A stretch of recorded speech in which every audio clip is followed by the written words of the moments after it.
And to all the participants, welcome to tonight's session. And I hand over to Mulana Afzal, inshallah. الحمد لله رب العالمين والصلاة والسلام على أشرف الأنبياء المرسلين سيدنا ونبينا مولانا محمد وعلى آله وصحبه وبارك وسلم وسلم عليه. فقد قال الله تعالى في شأن حبيبه مخبرا وآمرا قولا كريما: إن الله وملائكته يصلون على النبي يا أيها الذين آمنوا صلوا عليه وسلموا تسليما. اللهم صل على سيدنا مولانا محمد وعلى آله وصحبه وبارك وسلم وسلم عليه. السلام عليكم ورحمة الله وبركاته. Alhamdulillah, as we have been busy with the conditions of Salah according to the Shafi'i Madhab, we started with some of the conditions, and in regards to the conditions, we were busy uh, with tahara, which is cleanliness, and the last what we have covered was tayammum.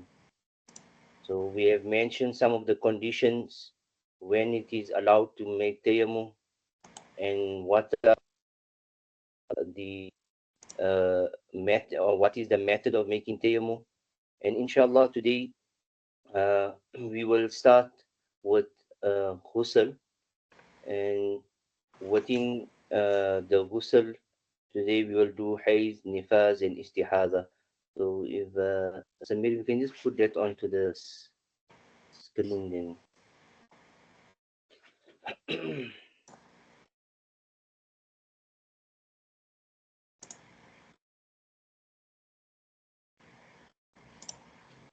Okay. All right. So today, inshallah, we will start with ghusl, which is part of the conditions of salah. As we mentioned, the conditions of salah, one of them is tahara, the cleanliness of the body, place, and the clothes. So we are still busy with the body, and that is today we're going to discuss about is ghusl. So if you look at on the top, I know it's in Arabic. It should have been done in English, but unfortunately, I never have the time. So I've looked at the PDF. This is all based according to the Shafi Madhab.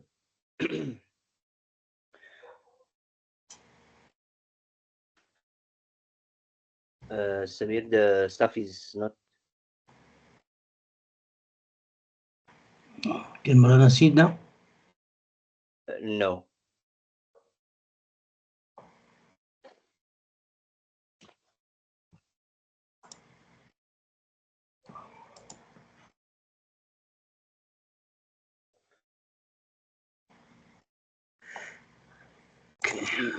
If it's not coming, then what you can do is perhaps might then see that picture.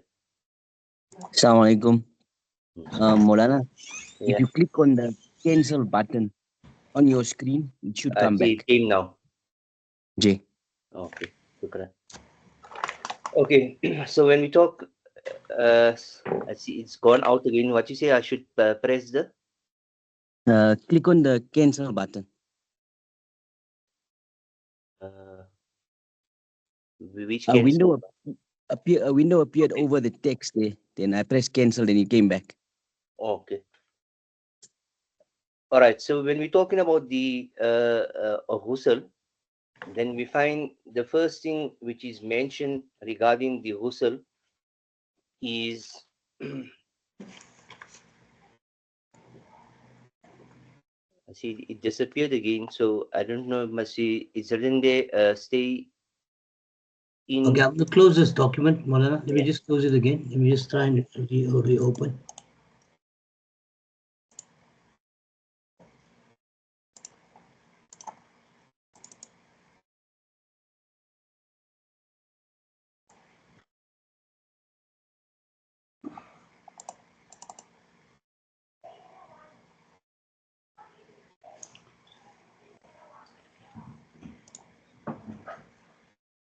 Maulana, maybe just give me a minute. You can Uh, Maybe just Okay, continue I will speaking. sort of Let me just try to open it in the background.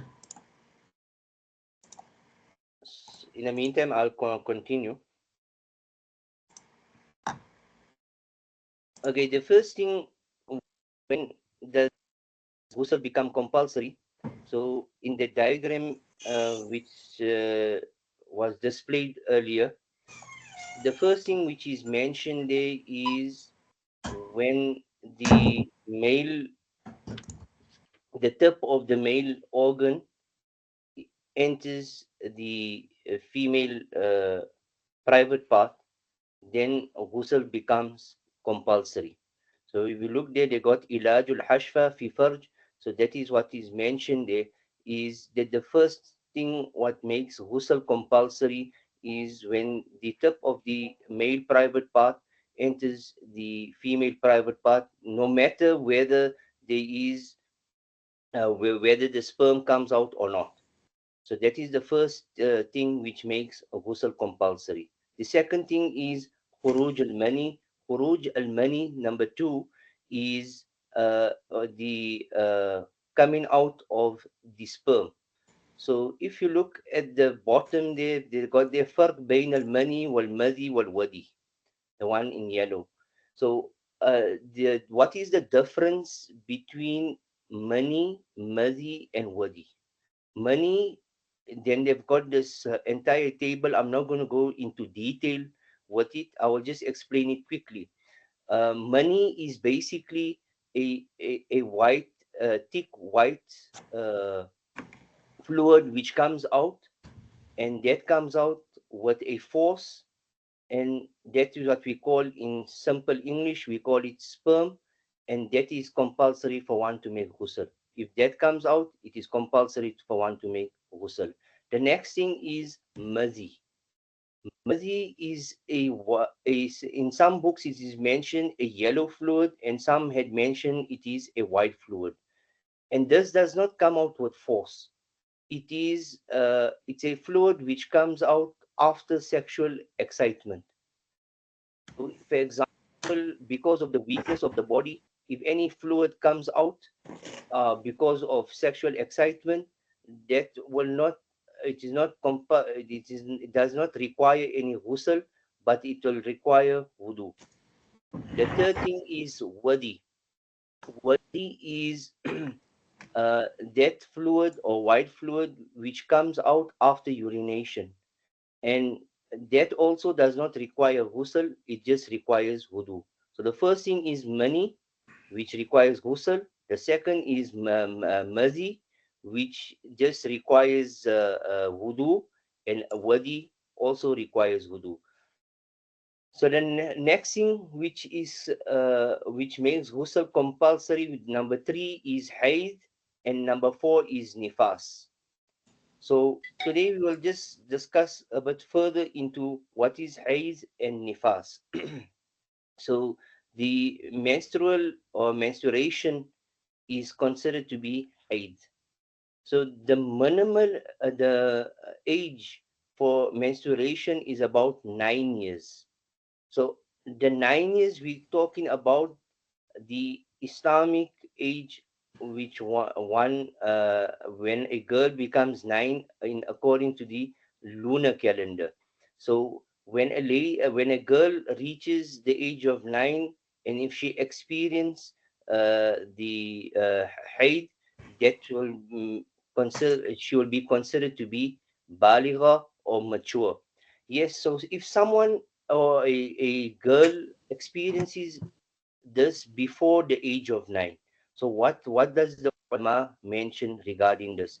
So the ulama kiram had mentioned that if a girl experiences the or that comes out before the age of 9, that will not be considered to be haid.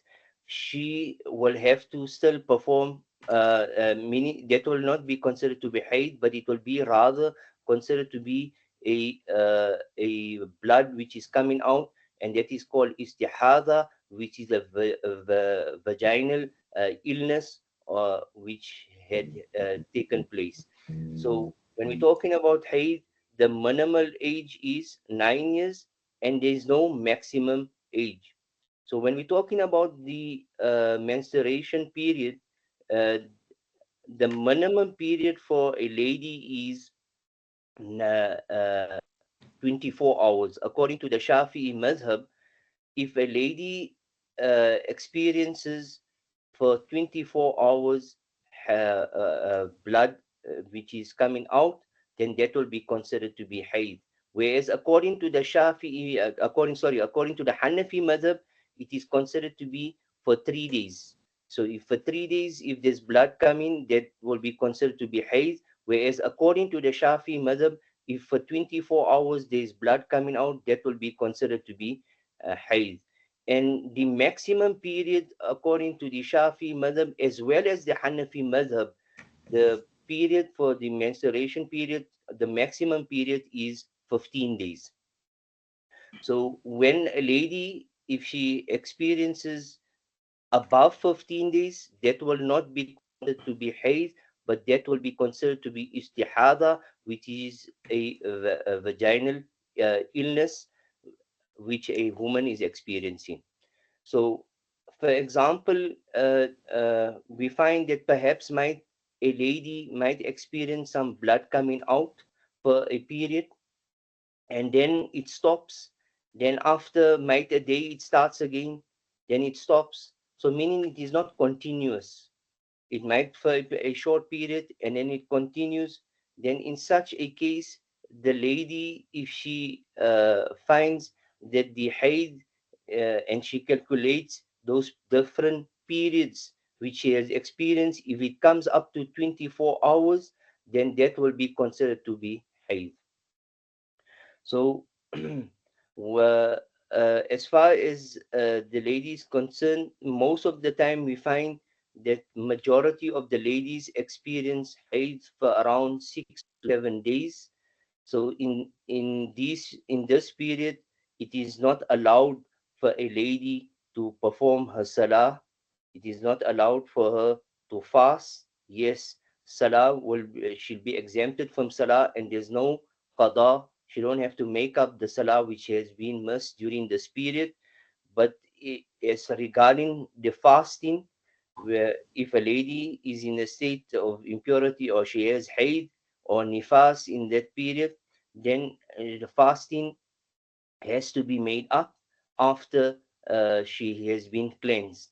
So what do we find? Unfortunate, we find that some of the people, what they do, especially in the month of Ramadan, a lady, for example, she had a haid, then she decides, okay, I will rather give fidya and that will suffice. No, it is you have to make qada of the fast which you have missed.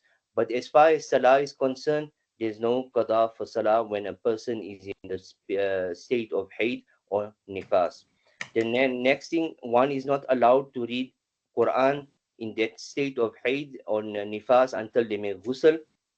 The fourth thing is to touch the Holy Quran.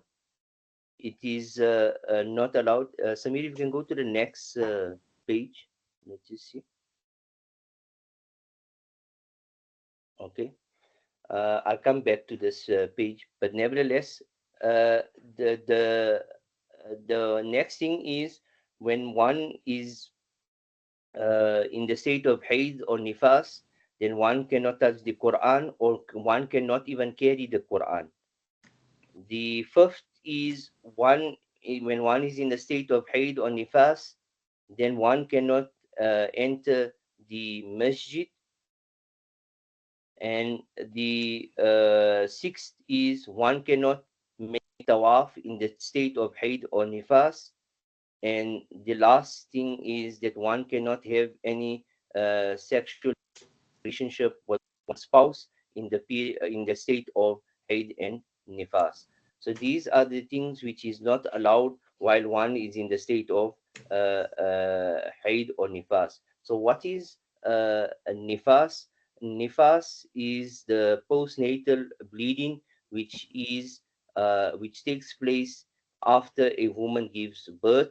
The minimum period can be just a moment, meaning might she gave birth and immediately the blood comes out and it stops, or we find that the maximum period of a lady after birth for the blood to come out is 60 days. And generally, we find that most of the ladies, it is common that it is 40 days which they have experienced this blood. I know sometimes we find that some of the ladies perhaps might, before the 40 days, they are cleansed, and then they wait till the 40th day to take ghusl. If she knows that her blood has stopped, then immediately then she should make ghusl and perform her salah as normal.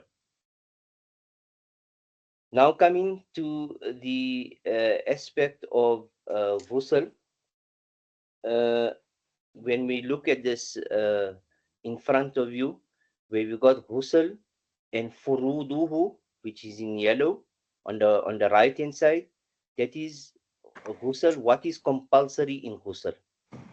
So what is compulsory in ghusl? The first thing here, what is in front of you on the screen, you can see, is the first thing is a niyyah. So when do you make your niyyah? At the bottom of that, they got there in the ghusl al-awwali juz min al-badan. The niyyah should be made at the first time when one washes the first part of the body. So at that point in time, one will make the niyyah. So what will be the niyyah? You can make the niyyah as follows: Fardul ghusl, Allah making fard of ghusl. Or the second one is O Raful Hadas al Akbar, O Allah, or you making ghusl for a removal of your major impurity. Or the third one is Raful Hadas, to remove impurity. Then the second thing which is compulsory is Ta'mimul Badan bil Ma, to ensure that the entire body uh, becomes wet with water. So that are the two compulsory acts for the two compulsory acts for ghusl. So first thing for the Shafi Madhab is niyyah, and second thing is to make ensure that the entire body, the water reaches the entire body. Then we got on the next side is the sunnats of ghusl. So the first thing is al-wudu. One of the sunnats of ghusl is wudu. So, for example, if someone made his niyyah and he washed his entire body, but he did not make wudu, the ghusl will still be valid. The next thing, the one at the bottom after that, is a dalak. A dalak means to rub. It is sunnah when making ghusl to rub. I know nowadays most of us just go into the shower and we come out of the shower without rubbing the limbs or the body. It is sunnah for one to rub. And I know sometimes also when we see nowadays when they're giving the ghusl to the mayyit, we find that sometimes they just take the shower and they wash the body without any rubbing of the body, but it is sunnah to rub the body. Then next to the word dalak is taslis. I'm leaving that first top one, but I'm coming to the next one is taslis, meaning to wash the body parts 3 times. That is also sunnah. Taslis means to wash 3 times. So if one does it once and everything has been wet, the ghusl is complete, but it is better to wash your limbs 3 times. The one after the next line is muwala, which means continuity. Continuity meaning that if one makes ghusl, one should not pause for a long period that the other part of the body becomes dry, but it should be there should be a continuous flow of water when making ghusl. The last sunnah, which is tartibul af'al, that is to do the actions in order. So when one does the action in order, that is part of the sunnah. Then they're telling us as to what is the order. كما جاء في حديث عائشة وميمونة, as it is mentioned in the yellow, you can see there that what is the tertib of the ghusl. It is mentioned in the hadith of Sayyida Aisha and Sayyidina Maymuna radiyallahu ta'ala anhuma. They have mentioned what is the tertib. The first thing is ghaslul kafain thumma al-farj. The first thing is to wash your hands, meaning from your fingertips to your wrist, your palm, your wrist or your hand, from the fingertips to the wrist. That is the first thing which one needs to wash. Thumma al-farj, then you must wash your private part, meaning you must make istinja. After you have done that, it is tadmeed wal istinshaq. Tadmeed wal istinshaq means to gargle the mouth and to rinse the nose. Yes, according to Hanafi Madhab, the gargling of the mouth and the rinsing of the nose, it is compulsory for them in ghusl, whereas for us, Shafi, it is sunnah to do so, to gargle the mouth and to rinse the nose. So the first thing is to wash the hands from the fingertip to the wrist, then to make istinja, then to wash or to sorry to gargle the mouth and to rinse the nose. The next thing is wudu wal wudu kamil. The next thing is to make wudu. Then one will make wudu.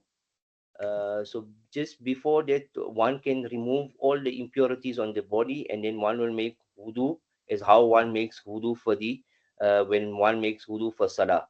Yes, if the water is stagnant, meaning if there's not enough flowage and the water is standing in the shower, then one will delay the washing of the feet and will perform the rest of the wudu. Then the next thing is ifadatul ma ala ras, that is the pouring of the water from the head. After that, the next one is ثم على ما أقبل من شق الأيمن ثم على ما أدبر منه. The next thing is then to throw water on the right, on the front of the body, on the right hand side, and then on the right of the back. Then the last one is to throw water on the left, first in the front side, and then at the back. So this is the tertib or the order when one is making ghusl, and these are some of the aspects. There's some masail, some things which still needs to be discussed regarding the ghusl. Yes, Samir bhai. If there's any question, someone can ask. And at the same time, just before, there is certain conditions also for ghusl, and the one is Islam. One needs to be a Muslim. The one needs to be sound mind, and there should be no substance which is preventing the water. That is the third condition. There mustn't be any substance on your body which prevents the water from the skin. And the last thing is that one needs to use pure clean water. Jason, Like Maulana says, if there's any questions, please, you're welcome to ask Maulana. If not, you can pose the questions on either my WhatsApp or Maulana's number, which we've given in the past. And inshallah, Maulana will try to answer for us, inshallah khair. So any questions from the participant? Maulana, don't think there's any questions. From your side, if you completed, we can round off. Inshallah, we'll continue with the ghusl. There's still few aspects which needs to be covered, inshallah. I know it is quite long. We're sitting, I think so. This is the sixth session regarding the conditions, and we're only busy with tahara, and it's still in the facing of the qibla and various other things. So we'll try and see how we can cover as much as possible. Okay. Jazakallah to Maulana. Jazakallah again to all the participants. Inshallah, we'll meet again next week. Assalamu alaikum wa rahmatullahi ta'ala wa barakatuh. Wa alaikum salam.